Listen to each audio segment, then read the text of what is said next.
हरे कृष्णा। श्रीमद् भागवत कथा नैमिषारण्य आश्रम में साधु लोग एक साथ बैठे। साधु लोग यानी सन्यासी लोग। सन्यासी और संसारी दो टाइप के लोग हैं। हम संसारी हैं। संसारी यानी दुनिया को पकड़ के रखते। जब तक जबरदस्ती न छीन लिया जाए हम नहीं छोड़ने वाले। हर चीज हमारे पास जो पैसा आया उसको भी हम जब तक कोई बहुत बड़ी मजबूरी ना हो खर्च नहीं करें। जिंदगी जान देना ही है, लेकिन आप देंगे नहीं जब तक प्रकृति खुद ले लेंगी नहीं आपसे। तो जो आदमी मजबूरी में नहीं खुशी से सब कुछ छोड़ देता वो सन्यासी। छीने जाने से पहले आप खुशी से सब कुछ त्याग दिए वो सन्यासी। आप वक्त का इंतजार नहीं करेंगे कि जब मृत्यु आएंगी तो पत्नी को छोड़ना ही पड़ेगा, बेटे को छोड़ना पड़ेगा, उसको छोड़ना पड़ेगा। आप स्वतः अपने आप जब छोड़ने में सक्षम है वो सन्यास। इधर दे दो मेरे को हाथ में, कोई आके ठहरो मत। नहीं नहीं नहीं, यहाँ दो, मैं कर लेता हूँ आराम से ऐसा। लेकिन एक सन्यासी से भी ऊपर एक और चीज है। क्या है? गृहस्थ सन्यासी, जो कृष्ण का सन्यासी। कृष्ण का सन्यासी कहीं भाग के छोड़ के सन्यास नहीं लेने वाला है। वो जिस कंडीशन में भी रहेगा वहां सब कुछ छोड़ के रहेगा, चाहे गृहस्थ रहो या फिर मिलिट्री में रहो या कहीं भी रहो। भगत पहले ही जहां पर वह ठहरा हुआ है, जो स्थिति में उसका जीवन है, वो स्थिति में ही पूर्णतया कृष्ण में हो गया। अब उसको जाके सन्यासी बन के अलग रह के ये छोड़ के भाग के जंगल में परेशान होके करने की कोई आवश्यकता नहीं है। लेकिन आप चाहे सन्यास में रहो या गृहस्थ में रहो, एक ही चीज करना है दोनों को। वो क्या है? सत्य की प्राप्ति। सत्य क्या है? कृष्ण। कृष्ण क्या है? भक्ति। यानी कि आप कृष्ण का प्रेम करने, आप सत्य निष्ठावादी हो गए अपने आप। तो ये साधु लोग यहाँ पर वही पूछे, यहाँ बोल रहे हैं, वितृप्ताप्त उत्तम श्लोक विक्रम में यशृण्वन्ताम रसज्ञानम स्वादु स्वादु पदे पदे। अरे हम वो कृष्ण के लीला सुन के भी प्यासे के प्यासे रह गए, हमारा जी नहीं भर रहा है। एक्चुअली वो लोग यज्ञ के अनुष्ठान के लिए आए हैं। एक्चुअली होना तो ये चाहिए कि यज्ञ होना चाहिए, लेकिन क्या हो रहा है, वो यज्ञ को बाजू रख दिए। यज्ञ में वो तृप्ति नहीं मिल रही है, घी जला रहे। चल रहा है 1000 साल का यज्ञ है। यज्ञ यानी एक ही यज्ञ नहीं रहता। आप 1000 साल यज्ञों पे यज्ञ करते रहेंगे। ये खत्म हो गया, ये खत्म हो गया, ये ऐसा कितने साल गुजर गए। आँखियां जो है धुएं से छिम छिम हो रही है, वही मंत्र चल रहे हैं। वो सेटिस्फैक्शन नहीं है, वो आनंद नहीं है। क्योंकि आनंद जो है सिर्फ भक्ति में, वो भी कृष्ण से जुड़ने के बाद ही मिल सकता, उससे पहले नहीं मिल सकता। सुखदेव महाराज जो अब बोलने वाले हैं भागवत, वो तो ब्रह्म ज्ञानी पहले से ही है। ब्रह्म या ज्ञानी यानी जो शरीर में रहते हुए ब्रह्म में पहुंच गए, कोई मामूली बात नहीं है। हम तो एक कदम भी नहीं बढ़ा सके, ब्रह्म क्या है हमको क्या मालूम। जबकि पिताजी उनके इतने बड़े वेद वक्ता, शास्त्र रचयिता, पुराण रचयिता, उपनिषद सब करने वाले पिताजी बेटे के मोह में है। पिताजी बेटे को त्याग नहीं सके, इतने ज्ञानी होते हुए भी। लेकिन बेटा क्योंकि बचपन से ब्रह्म ज्ञानी है, पिताजी के मोह से मुक्त है, 16 साल भी नहीं हुए अभी, कम उम्र में घर से निकल रहा है।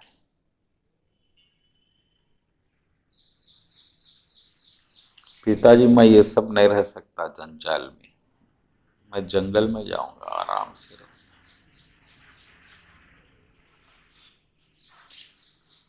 यानी कि हम ऐसा नहीं कर सकते, क्योंकि हम तो संसार को छोड़ ही नहीं सकते, वो बात भी सोच नहीं सकते आप। आज ही घर छोड़ के चले जाएंगे, और ऐसे पिताजी की अनुमति है, ज्ञानी पिताजी अनुमति दे रहे हैं, बेटा तुम घर में रहो, अभी छोटी उम्र है आपकी, यहीं रह के आप ब्रह्मा वो जो करना है करो।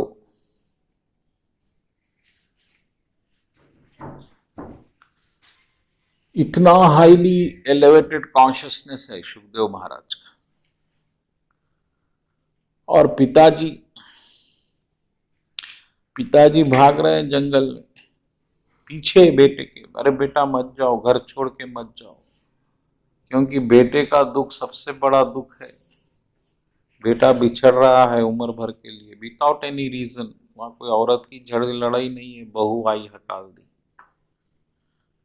सिर्फ ब्रह्मनिष्ठा हो गया बेटा, अब मोह बंधन टूट गए। कैसा होगा। और दोनों जा रहे हैं तो उधर बच्चियां नहा रहे थे बिना कपड़े पहने, और पहले सुखदेव महाराज चले गए तो बच्चियां फिर भी नहा रहे हैं। वसुदेव जी जैसा व्यास जी गए, सब बच्चियां अपने आप को ढक लिए, कपड़ों से छुपा लिए। व्यास जी बोले इनको तो मैं बाद में पूछूंगा, पहले बेटे को तो रोक लेता हूं। भाग रहे हैं व्यास जी। इतने सुखदेव जी इतने परफेक्ट।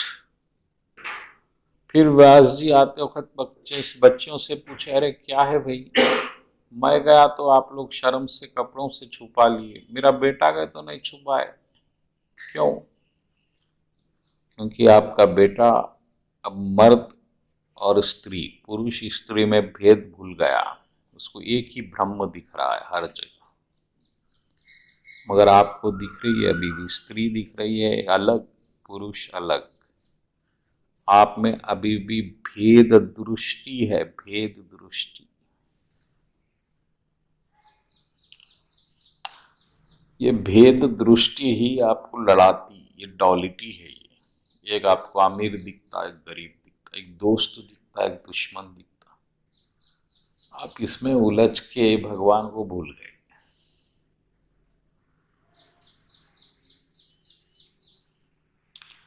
लेकिन वेदव्यास जी भी बहुत होशियार थे। अरे बेटा चले गया तो क्या हुआ, उसको फिर वापस लाएंगे, कैसा लाएंगे, क्या युक्ति हो सकती आप सोचिए। जो ब्रह्म को पा लिया, परम आनंद को पा लिया, वो फिर वापस कैसा आएगा? कोई ट्रिक है क्या आपके पास? तो वेदव्यास जी अपने शिष्यों को बुलाए, बेटा तुम जंगल में जाओ,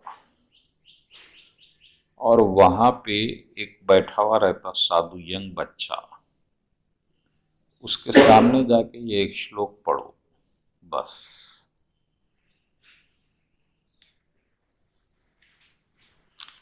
तो वो नींद से जगेगा, समाधि से।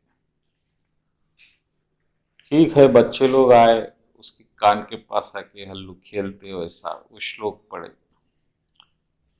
पहले तो हिले ढुले नहीं सुखदेव महाराज, हाँ, फिर एक दो बार पढ़ने के बाद थोड़ा सा जागे, थोड़ा आँखी ऐसा ही, फिर आ गए बच्चे लोग, फिर व्यास जी से पूछे, महाराज वो तो जगा नहीं, थोड़ा ऐसा आँखी हिलाया, ठीक है अब ये 2 श्लोक पढ़ो, ठीक है। फिर वो श्लोक पढ़े, जब सुखदेव महाराज जागे।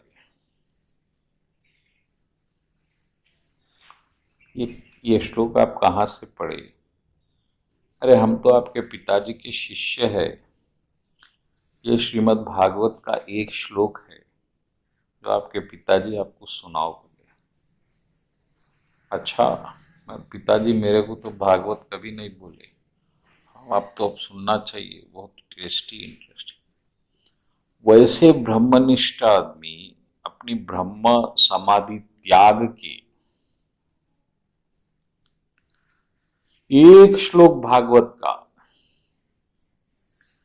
इन्हें भागवत में कितना कृष्ण रस भरा हुआ है, स्पिरिचुअल रस भरा हुआ है, इसका आप अंदाजा भी नहीं लगा सकते। और सुखदेव महाराज वापस आए पिताजी के पास और बोले, पिताजी आप मुझे भागवत सुनाइए। क्या इंटरेस्टिंग है, कृष्ण की लीला सुनना चाहता हूँ। यानी वो पोजीशन जो ब्रह्म भगवान ब्रह्मनिष्ठा जो सुखदेव महाराज जी वो ये प्राप्त करे हैं बड़े कठिनाइयों से, बड़ी समाधि से, एकाग्रता से, तपस्या से, जन्मों की तपस्या से, वो मात्र भागवत की कथा के एक श्लोक से आपको मिल जाता है। एक श्लोक, इतनी पावरफुल भागवत है, इतनी पावरफुल। जब आप पूरी भागवत सुनेंगे तो आपका क्या पुण्य रहेगा, क्या मिलेगा आपको, स्वयं कृष्ण आके आपके हृदय में बैठ जाएंगे। बस वो कृष्ण जो अभी सिर्फ मूर्ति में दिख रहे हैं आपको, इतना परफेक्ट भागवत।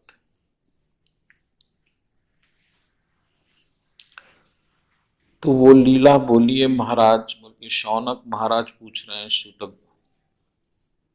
सुत गोस्वामी, वो यज्ञ में परेशान लोग,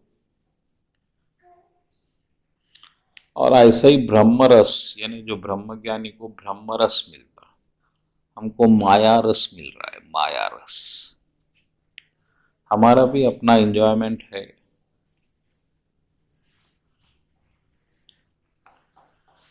हम जो एंजॉयमेंट कर रहे हैं, हमारे पास जो एंजॉयमेंट है वो भी एंजॉयमेंट है, we can not deny it कि उसमें एंजॉयमेंट नहीं है। हाईएस्ट एंजॉयमेंट्स यहाँ के क्या है? अहंकार का रस सबसे बड़ा है, उस रस से बढ़ के कोई रस नहीं है। अहंकार यानी श्रेष्ठता की चाहत, मान सम्मान की भूख, मैं पवित्र हूं, श्रेष्ठ हूं और मान सम्मान मेरा अधिकार है, शारीरिक, ये अहंकार का रस सबसे बड़ा है। इस एक रस में आप सब कुछ त्याग के भी जी सकते, आप पत्नी को त्याग सकते, बच्चों को त्याग सकते, माता पिता को भी त्याग सकते, अगर अहंकार की बात आ गई। सच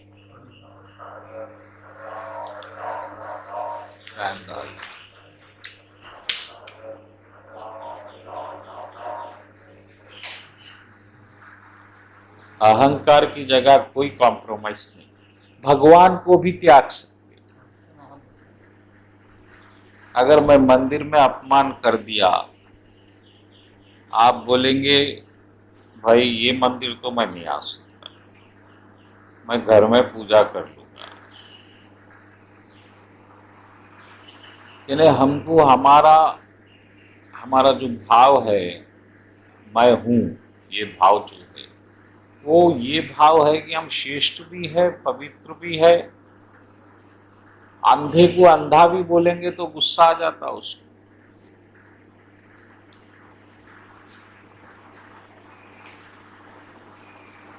हर कोई अच्छाई का चोला ओढ़ के ही रहना चाहता, बुरा आदमी भी बुरा आदमी भी क्या करता है बेचारा, छुपा छुपा के मैं अच्छा हूं साबित कर दे, दान देता।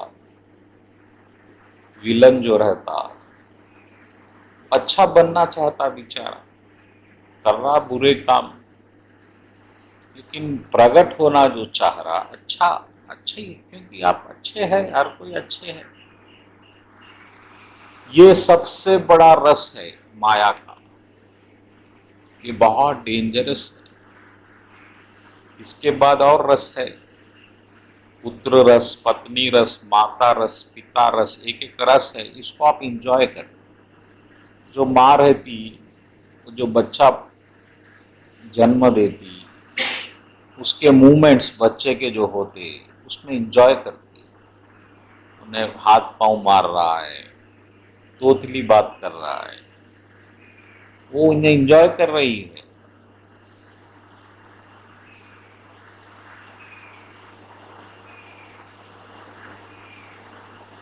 इसी तरह आप भी मदर फादर को एंजॉय करते, वहां रहते, उनका जो प्रेम रस है वो आप एंजॉय कर रहे हैं। लेकिन ये सब subjected to the satisfaction of ego.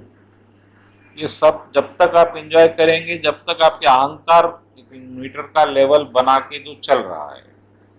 अगर पत्नी आपका अपमान कर दी तो फिर वो पत्नी का एंजॉयमेंट आप त्यागने तैयार है, क्योंकि आपका ईगो, आपका मान सम्मान, जिसको आप अभिमान आत्मसम्मान कुछ लफ्ज दे देते। लेकिन इन सब के रस के ऊपर एक आत्मरस है, सोल सोल एंजॉयमेंट। आत्मरस के ऊपर पर ब्रह्म रस है, ब्रह्म रस।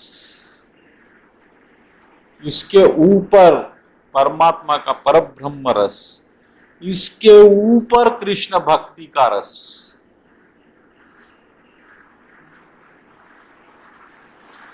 इसलिए जब जनक जी रामायण में बैठे हुए थे वशिष्ठ विश्वामित्र जी के साथ, तो राम जी लक्ष्मण जी बाहर गए थे और अचानक आए। और जब तक जनक जी को नहीं मालूम है कि ये दशरथ जी के बेटे हैं, ये राम है, और जैसे ही पहली बार जनक जी राम जी को देखे, और जनक जी कौन है, ब्रह्मनिष्ठ व्यक्ति है, उसी जन्म में वो मुक्त हो गए गृहस्थ रहते हुए, अष्टवक्र जी के शिष्य, हमेशा विदेह विदेह बोलते थे, बैरागी। ऐसे ब्रह्मनिष्ठ व्यक्ति भी जैसे ही राम जी को देखे वो ब्रह्मरस भूल गए। ब्रह्मरस, ब्रह्मरस, ब्रह्मसु बरबस त्यागा, ऐसा एक चौपाई। इमीडिएट भूल गए। क्या सुंदरता है, खाली सुंदरता देख के, अभी कोई तत्व, कोई ध्यान तत्वाभास अभी नहीं हो रहा है। ऐसे ही सनकादिक मुनि जब राम जी के पास आए, जब राम जी बैठे हुए थे, वो भी इसी तरह ब्रह्मरस भूल गए। कहने का मतलब ये है कि भगवान का रस जो है ब्रह्म रस से बहुत ऊंचा है। और जब आप भक्ति में डूबते हैं, खाली ऊपर की भक्ति नहीं, भक्ति दो प्रकार से होती, एक तन से, एक मन से। हम जो आज तक भक्ति करें वो तन से करें, मन से नहीं करें। हमारा मन सदियों से डूबा हुआ है मटेरियलिज्म, भौतिक व्यवहार में इस कदर डूबा हुआ है, वो भक्ति में तो डूबता ही नहीं, वो लगता भी नहीं। पहली बात, हाँ कुछ 1 घंटे का प्रोग्राम है तो 1 घंटा आप बैठेंगे सुनेंगे, और 1 घंटे में भी मन जो है आपका भविष्य में गोते मारते रहेगा कि भाई आगे ये करना है आज, और जो पास्ट जो आपका अतीत दुखमय है वो भी आपके साथ ही रहेगा। भक्ति में डूबना अलग है, भक्ति में रस लेना आप जब शुरू करें तो भक्ति में आप कब रस ले सकते हैं? जब अंतःकरण शुद्ध होता, माइंड प्योर होता। और माइंड प्योर कैसा होता आपका? भक्ति से। स्पेशली जब आप चैंट करते, हरे कृष्ण महामंत्र जब आप जपते, इजीएस्ट वे है, आपका माइंड प्योर होता। चैंटिंग के बाद भी कोई माइंड प्योर नहीं हो रहा है, वेस्ट है। वही गंदगी है, वही ईर्ष्या है, जलाफा है, कोई दूसरा बढ़ रहा है, हमको तकलीफ हो रही है, कोई हमारा दुश्मन दिख रहा है। ये जो प्रकृति के अवगुण है, ये हमारे में कूट कूट के भरे हुए, हर एक में। इसका त्याग करे बिना आप कोई भक्ति में एक कदम आगे नहीं बढ़ सकते। अगर आपको अभी भी कोई दुश्मन दिख रहा है, ध्रुव महाराज को भगवान के दर्शन हो गए साक्षात 6 महीने में। अरे हम 30 साल से भक्ति करें, दर्शन तो छोड़ो, कोई पवित्रता भी नहीं है। साक्षात दर्शन हो गए। और ध्रुव महाराज प्रसन्न नहीं हुए तनिक भी दर्शन पाके। क्यों? बोलिए। होना तो ये चाहिए, परब्रह्म परमात्मा, परम पिता परमेश्वर, अखंड लोकपति, ब्रह्मांडपति, मायापति आपके सामने आ गए, आप तो पूर्ण आनंद से बह जाना, आशु धारा बहना। लेकिन ध्रुव महाराज इसलिए प्रसन्न नहीं हुए क्योंकि वो समझे, अरे मैं भगवान मेरे को क्या दे दिए, भगवान से मैं भक्ति नहीं मांगा, भगवान से मैं सत्संग नहीं मांगा, भगवान से मैं भागवत कथा के लिए कोई एक भगत नहीं मांगा, तो मैं छोड़ मेरे भाई सौतेले भाई से क्या दुश्मनी करके बैठ गया। और भगवान मेरे दिल की वो इच्छा को समझ के मेरे को वही दे दिए, राज दे दिए,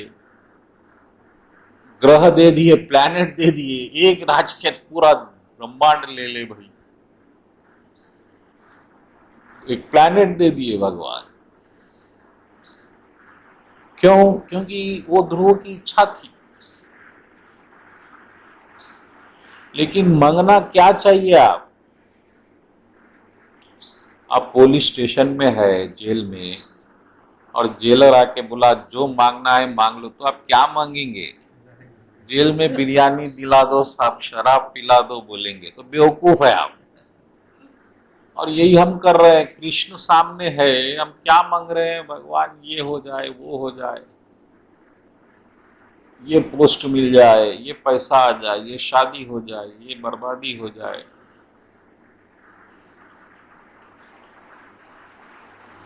इसीलिए कृष्ण भगवान भक्तों को माया नहीं देते। प्रश्न उठा, शंकर जी के जो भक्त रहते भगवान बहुत माया देते।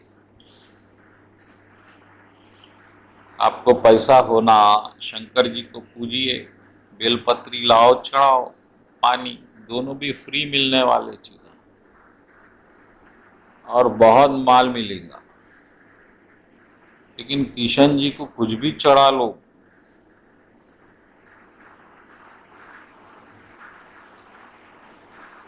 किशन जी माया तो हरगिज नहीं देंगे आपको। नारद जी को भी माया नहीं दिए भगवान। नारद जी जैसा भक्त जो भगवान चाहे तो प्रकट हो जाते उसके सामने। अगर नारद जी कृष्ण को याद करेंगे तो भगवान प्रकट हो जाते। ऐसा भगत पहली बार जिंदगी में एक चीज पूछा, भगवान मैं शादी करना चाहती हूं। कोई गलत बात है? नारद जी कुंवारे हैं, आज तक कभी स्त्री के तरफ देखे नहीं, कैरेक्टरफुल है, और कृष्ण के परम भगत है।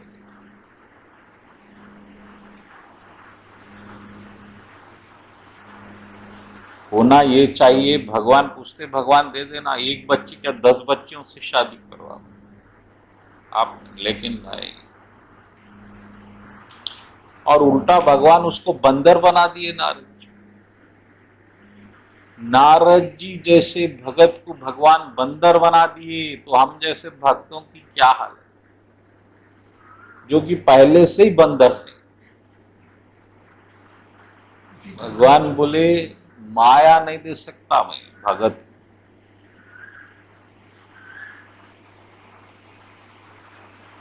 और नारद जी जब से बहुत डरे हुए हैं। जब कृष्ण भगवान लीला करे चरण रज गोपियों की लेने के लिए, तो जब कृष्ण भगवान को सिर का दर्द हो गया, क्योंकि लक्ष्मी माँ सत्यभामा और रुक्मणी ये समझ रहे हैं कि हमसे बड़ा कोई भक्त नहीं, भगवान हमारे पति बने और हमारे साथ रह रहे हैं, जिनको दर्शन नहीं मिलते दूसरों को हमारे सामने आ रहे हैं, जो बोले वो बात भी सुन रहे हैं, हमसे बड़े कौन भक्त है। भगवान बोले इनको बताएंगे कौन भक्त है। तो भगवान सर दर्द का एक्टिंग करे। माताएं परेशान हो गई, अरे अब भगवान को ही दर्द हो रहा, अब क्या दवा लाएंगे। अब इनका इलाज नारद जी कर सकते, क्योंकि नारद जी कृष्ण के हर चीज को जानने वाले हैं, इतने बड़े भगत हैं। नारद जी प्रकट हुए, बोलो माता, अरे तुम्हारे भगवान को सर दर्द हो रहा। भगवान महाराज बोले क्या उपाय है प्रभु, कोई चरण रज लाओ, सच्चे भगत की चरण धूली सिर पे लगाओ, सिर दर्द खत्म हो जाए। नारद जी बोले ये क्या बड़ी बात है भगवान, मैं सबसे बड़ा भगत हूं, अभी लगा देता हूं। और जैसे ही पांव पे हाथ लगाए, फिर उनको वो याद आया जो बंदर बना दिए थे। अरे भाई ये प्रभु जो है क्या क्या सोचते, क्या क्या करते। अब फिर चरण धूली लगाऊंगा, आप फिर मेरे फंसा के बंदर बना दिए, ये चक्कर में नहीं जाना अच्छा है। तो नारद जी इतनी हैबत माया से खा गए थे। तो भगवान जो है भक्ति, एक भक्ति तन से होती, एक भक्ति मन से होती। हम आज तक 20-25 साल जो भी करे तन से कर लिए, अब मन से प्रैक्टिस करना। मन कृष्ण में डूबे, कैसा डूबेगा, जब कृष्ण के बारे में अब ज्यादा जानेंगे। जान ही तुम ही हुई चाहिए। वाल्मीकि जी बोले हैं रामायण में, जान ही तुम ही हुई चाहिए। जब आपको जानता तो आपका हो जाता। आज हम कृष्ण के क्यों नहीं है, क्योंकि हमको नहीं मालूम है कि कृष्ण हमारे लिए क्या है और हम कृष्ण के लिए क्या है। बस इतनी सा ज्ञान का फर्क। कृष्ण से ज्यादा हम ये समझ रहे हैं कि वो जो हमारा माता है, पिता है, पत्नी है, पति है, बेटा है, बेटी है, दोस्त है, देश है, जो कुछ भी आप बना लिए वो ज्यादा प्यारा है। यहां पर गलती हो रही। इसीलिए कृष्ण भगवान के भक्ति का एक परम कंडीशन है ऑफरिंग। आप सबसे बड़ी ऑफरिंग क्या है कृष्ण? भोग चढ़ाना, घी चढ़ाना, धन चढ़ाना है। आपकी सबसे प्रिय जो चीज है वो चढ़ा दो, बस, फिर कुछ मत चढ़ाओ। और हमारा सबसे प्रिय चीज क्या है? हमारा स्वार्थ, हमारा अहंकार। उससे बढ़ के क्या है? हमारा मान सम्मान ही सबसे ज्यादा प्यारा है। पूरा जीवन हम क्या कर रहे हैं? सम्मान अर्जित कर रहे हैं, बड़ी मेहनत कर रहे हैं, सुबह से शाम तक धन कमा रहे हैं, सम्मान बढ़े, और जो सम्मान है वो बचा भी रहे। अगर आप बिना चप्पल दावत में चले गए तो क्या होगा? क्या होगा बोलिए? कोई आपको देखता क्या? आप कोई कुछ भी नहीं है, लेकिन अहंकार आपको केंद्र बनाता, सेंटर बनाता, सब आपको ही देख रहे हैं। शर्ट जरा सा कहीं फट जाए तो आप घर तक आने तक ग्लानि से भर जाएंगे। कौन कौन देख रहा है, कितना आप, कौन देखता, आपका क्या मोल है बोलिए? आपका कोई मोल है? मोल आपका अहंकार बना रहा है, इसको त्यागना है। इसीलिए कृष्ण भगवान भागवत में क्या हरण है, वो वस्त्र हरण लीला करे। वस्त्र हरण लीला कोई मामूली लीला नहीं है,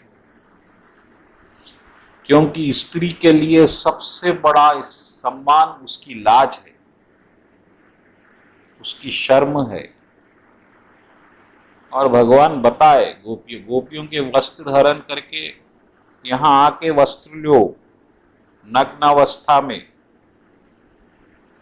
ये शरणागत का प्रमाण है। और गोपियां कृष्ण भगवान की इतनी समर्पित है, जो कृष्ण भगवान चाह रहे हैं वो कर रही है, वो हम नहीं कर सकते। कृष्ण के लिए हम हमारा सम्मान त्याग नहीं सकते, लेकिन आपको कृष्ण हर चीज त्यागना पड़ेगा जब तक कृष्ण नहीं मिले। रावण नहीं मर रहा है रामायण में, अरे कितने बार सिर काट रहे हैं, हाथ काट रहे हैं, फिर हाथ आ रहा है, फिर सर आ रहा है। और विभीषण बाजू है, वो जब ही बोल सकता प्रभु ये नाभि में अमृत भरा हुआ, इसको सुखाओ, नहीं बोल रहा है। वो अपने भाई से इतना प्रेम कर रहा है कि चलो भाई अब मरना कहीं जिया तो जब तक जिया जी। तो ये हमारे जो सुख है, जबकि विभीषण शरणागत है। एक्चुअली जब पहला सिर उड़ा तो आप बोल देना चाहिए, अरे प्रभु ये जितने बार आप सिर काटेंगे वो फिर आ जाएंगे, आप टाइम वेस्ट मत करो, इसकी नाभि में छुपा हुआ है अमृत, इसको सुखाओ। नहीं बोला। आखिर में प्रभु थक गए और फिर एक बार ऐसा देखा उन्होंने विभीषण को, प्रभु समझ गया ये अंतिम परीक्षा है भक्ति की, ये भक्ति की अंतिम परीक्षा है।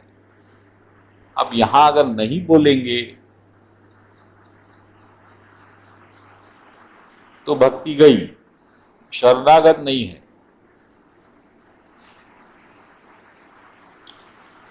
तो भगवान आपकी परीक्षा किस तरह से लेंगे हमको तो समझ में आता नहीं,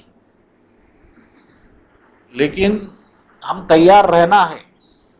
हमारे अहम को त्याग के जो अहंकार का रस हम लेते लेते यहाँ तक पहुँच गए, उसको तृप्त करते करते, और वो आधार बन गया है हमारा परिवार, हमारा अहंकार बन गया, हमारी बेटी हमारा अहंकार बन गई, हमारे घर की इज्जत है। अरे वो इज्जत आपकी कैसा हो सकती, आप बना लिए।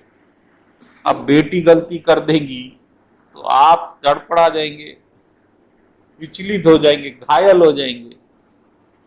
जबकि बेटी का अपना एक जीवन है, उसका एक लक्ष्य है, वो जन्मों जन्मों से वो कुछ साधना कर रही है, आपके घर जन्म ली है, वो उस अपने लक्ष्य पे उससे आपको कोई लेना देना नहीं। आपका काम है उसको बड़ा करके एक चीज ब्याह जो करना है कर दे के, या वो सन्यासनी बन रही तो बनो, ऐसा आप हट जाना चाहिए। लेकिन आप उसको जहां पर अहंकार बना दिए अपना, फिर बहुत बड़ी मुसीबत है, क्योंकि बच्ची एक रास्ते पे चलेगी, आप एक रास्ते पे चलेंगे, परेशानी। इसी तरह आप जहां, अरे आप लोहे के टुकड़े को भी अहंकार बनाए तो वो बड़ा दुख देगा आपको। नई कार पे खरोच लग गया तो आपके दिल पे दिल चीर के खरोच लग जाएगा। क्या है वो कार? लोहे का टुकड़ा है, और निश्चित है सफेद कपड़े पे दाग लगेगा दिन भर में, नहीं लगेगा। आप दिन भर व्यस्त है, काम कर रहे हैं, उठ रहे, बैठ रहे, खा रहे हैं, निश्चित है कहीं दाग लग जाएगा। लेकिन वो दाग आपको कितना दुख दे सकता। अगर आपकी सफेदी आपका अहंकार बन गई, नया कपड़ा आज ही पहने, ये सब कहां कहां फंसा दिए हम मन को। जो मन कृष्ण चाह रहे आपका, कृष्ण आपसे मन चाह रहे, आप ऐसा घंटा घंटा हरे कृष्ण चिल्लाने की आवश्यकता नहीं है। आप मन दे दो बस।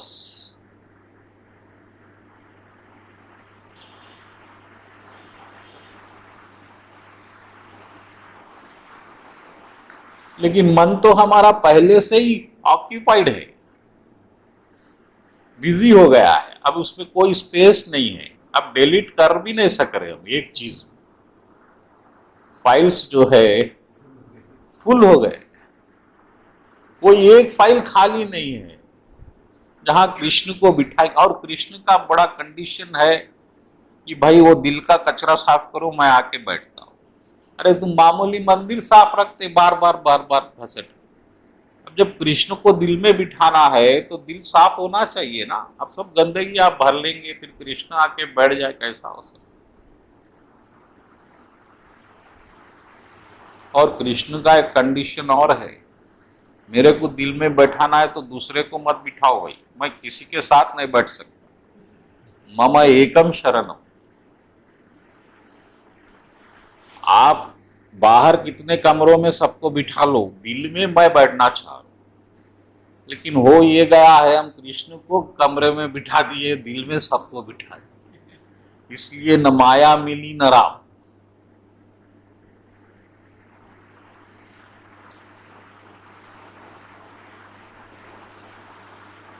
दिल में, अरे हनुमान जी बता दिए चीर के, देखो मेरे दिल में राम है।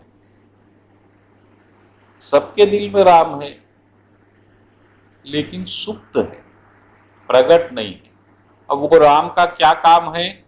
आपकी इच्छाएं पूरी करना, आपके कर्म का डायरी में हिसाब लिखना। ये दो काम आपके परमात्मा के इस वक्त है।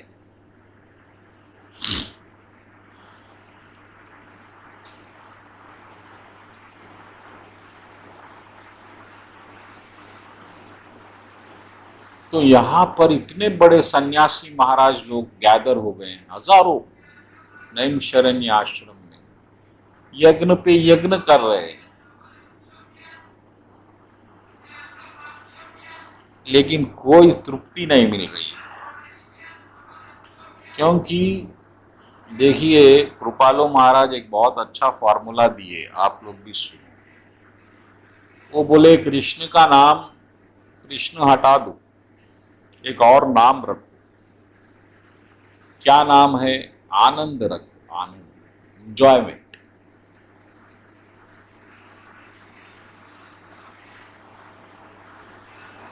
कृष्ण रखने से आप कंफ्यूज हो रहे भगवान के रूप में, उसको एंजॉयमेंट का नाम रखो।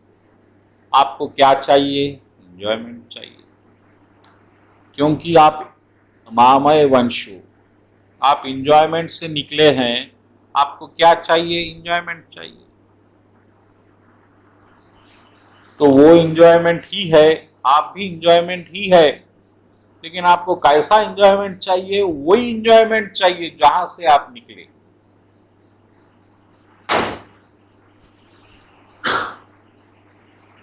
और इसलिए अब कोई नास्तिक नहीं है, क्योंकि दुनिया में जितने लोग हैं सबको इंजॉयमेंट चाहिए। और वो इंजॉयमेंट कहाँ है? कृष्ण है, कृष्ण ही इंजॉयमेंट है। सत चित आनंद, कृष्ण की तीन क्वालिटीज बताई गई। सच्चितानंद विग्रह है ना, ईश्वर परम कृष्ण। सत चित, आप सत चित को छोड़ दो तो बाद में देखेंगे हिसाब किताब, वो एटर्निटी नॉलेज बाद में। सिर्फ एक चीज, एक क्वालिटी ले लो भगवान, सच्चित आनंद विग्रह। तो हम आनंद, आनंद ही नाम रख देंगे कृष्ण का, यानी एंजॉयमेंट। अब आनंद से हम लोग निकले हैं, मामय वांशो सर्वलोक सर्व जीव सनातन। भगवान बोल रहे हैं ये जो आप सब है, ये जो आत्माएं हैं, ये मेरा अंश है। तो आनंद का अंश आनंद है, सिंपल फॉर्मूला। और आनंद को क्या चाहिए? हमको आनंद चाहिए। वो आनंद के चक्कर में हम यहाँ जन्म लिए, एक को माता पिता बनाए क्योंकि वो तो मजबूरी थी हमारी, फिर वहां से संसार ग्रहण करे, पति बनाए पत्नी बनाए, फिर वहां से बच्चे भी, ये सिर्फ आनंद के लिए कि अब हमको कुछ आनंद मिलेगा। और किसको कितना आनंद मिल रहा है सबको मालूम है। आनंद तो नहीं मिल रहा है, लेकिन जिम्मेदारी बढ़ गई है, और जिम्मेदारी में आनंद तो खो ही गया, व्यवहार बच गया, और व्यवहार में भी कभी कभी दुख बन गया। वो बड़े परेशान, चलो व्यवहार भी ठीक है, दुख नहीं है, क्योंकि जो चीज को आप आनंद समझ के लाते, वहां पर आनंद ना मिले तो आप क्या करेंगे? एक टेप रिकॉर्ड लाए, चलेगा, गाने बजेंगे। अब गाने नहीं बज रहे हैं तो अब क्या करेंगे? तोड़ देंगे। अब तोड़ भी नहीं सकते, उल्टे गाने बज रहे हैं तो और परेशानी। यही हो रहा है हमारे साथ। जो जो चीज को हम आनंद समझ के छिए, वो आनंद तो ना था नहीं, कुछ क्षणिक आनंद था, टेम्परवरी, लेकिन वो परमानेंट दुख फूल समझ के पकड़े, कांटे पकड़ लिए, अब चुप रहे चुप रहे चुप रहे। इसीलिए आनंद के वंश है, आनंद ही है हम, लेकिन हमारे को सही एंगल, सही लक्ष्य नहीं मालूम कि आनंद कहाँ मिलेगा। भटके हैं हजारों जन्म, अब मालूम हो गया कि कृष्ण में है, तो कृष्ण के बन जाओ, इसमें क्या परेशानी है? बाहर की कोई चीज छोड़ना नहीं है, ये अंदर का ट्रांसफॉर्मेशन। आपका मन बदलना है, अंदर से, बाहर से नहीं। बार बार ध्यान दो इस, आप बाहर से बहुत बदलने की कोशिश करें। आप क्या क्या करें? आप दीक्षा लिए, आप कंठमाला पहने, नीचे सो गए, निर्जल हो गए, क्या क्या करे, लेकिन क्या हुआ? कोई आनंद मिला? वही लड़ाई, वही झगड़ा, वही टेंशन, वही परेशानी, वही चिंता। लेकिन आप फाइनल करिए इसको, आनंद के हम दास हैं, आनंद चाहते हैं, और आनंद एक जगह ही है, याद रख लो बार बार। कहाँ है? कृष्ण के पास है। वो एक कृष्ण अपने पास रखे, बस।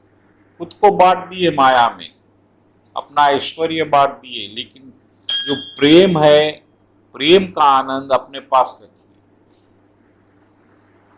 अब आपको कृष्ण के बनेंगे तो वो शायद रस मिलेगा, नहीं बनेंगे नहीं मिलेगा, लेकिन वो मिलेगा नहीं मिलेगा वो बात की बात है। पहले तो आप यहां जो आनंद ढूंढ रहे उसको पहले रोक दो। आनंद ये ढूंढने का चक्र जो हम चलाए, जो हमारी कोशिशें हुई है 20 साल में, 50 साल में, जो भी जिसकी जहाँ उम्र है, अब रोक दो। फिलवक्त पहला स्टेप ये कर लो, भाई कोई हमको आनंद नहीं दे सकता, बस। व्यवहार करना है, धर्म निभाइए। हम धर्म के शरणागत है, धर्म के अनुसार पत्नी को ग्रहण करें, पालेंगे, सम्मान के साथ पति को ग्रहण करें, पालेंगे, व्यवहार करेंगे, सेवा करेंगे सम्मान के साथ, माता पिता के साथ। ये सब बाहर का व्यवहार है, करिए, लेकिन जो एक दिल में आपके जो प्रेम है वो कृष्ण को दे दो, बस। इतना सा चाह रहे भगवान, मम एकम। अंतकरण की शुद्धि क्यों होना है? क्योंकि भगवान आने के बैठने के लिए बेताब है आपके दिल में। अरे भगवान बता रहे हैं मैं अवतार ले रहा हूं, दशरथ जी का बेटा बन रहा हूं, मैं आपका भी बन सकता हूं भाई, आप बुलाओ तो सही। आप तो चाहे नहीं कभी कि आपका कृष्ण बेटा बने, आप चाहे क्या कोई यहां पर? कृष्ण तैयार है दोस्त बनने, बेटा बनने, लवर बनने, दुश्मन भी बनने। अरे आप दुश्मन भी नहीं बनाए भगवान को, कम से कम दुश्मन भी बनाए तो बार बार याद करना पड़ता, दोस्त तो छोड़ दो। ये एक फ्रेम में बना के लटका दिया आप घर में, बस या मूर्ति में बिठा दिए आप, कोने में पड़े रहो आप, मैं मेरा संसार चला रहा हूं। और यही संसार आपको दुख देने वाला, याद रख लो मेरी बात। जो शरीर आप अपना समझ के उसको ढो रहे हैं वही शरीर दुख देगा, और जो रिश्ते हम बनाए हैं सुख के लिए वही दुख देने वाले। और कौन दुख देता आप? कोई बाहर वाला दुख देता, घर वाले, दोस्त ही दुश्मन बनेगा। बड़ा कठिन संसार है, लेकिन वो जो है वो है। यहां पर यज्ञ को रोक के,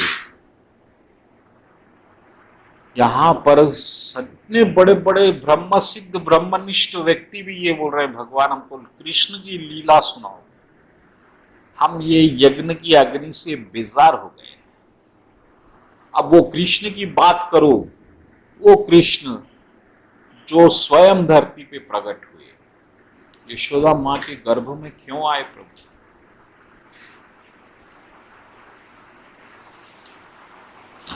ऐसा प्रश्न रखे हैं। क्या है, समय है या हो गया? तो प्रश्न के उत्तर में शुत गोस्वामी क्या बोलेंगे और भागवत कथा कैसा आरंभ होगी, ये हम अगले हफ्ते देखेंगे। अभी आप समझ गए भागवत कथा का माहात्म्य क्या है। ब्रह्मनिष्ठ व्यक्ति भी सुनने के लिए जो घर त्याग दिए थे फिर वो घर में वापस आए, ये बड़ी क्रांतिकारी बात। एक बार सन्यासी घर त्याग दिए बाद घर पे वापस आना सन्यासी का बड़ा अपमान है, लेकिन उस परंपरा को ठुकरा रहे हैं सुखदेव महाराज कृष्ण के लिए, क्योंकि कृष्ण के एक श्लोक में इतना आनंद, तो पूरी भागवत के 18,000 श्लोकों में कितना आनंद।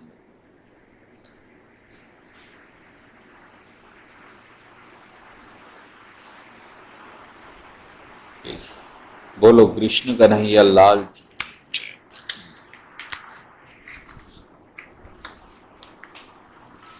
ये तो 48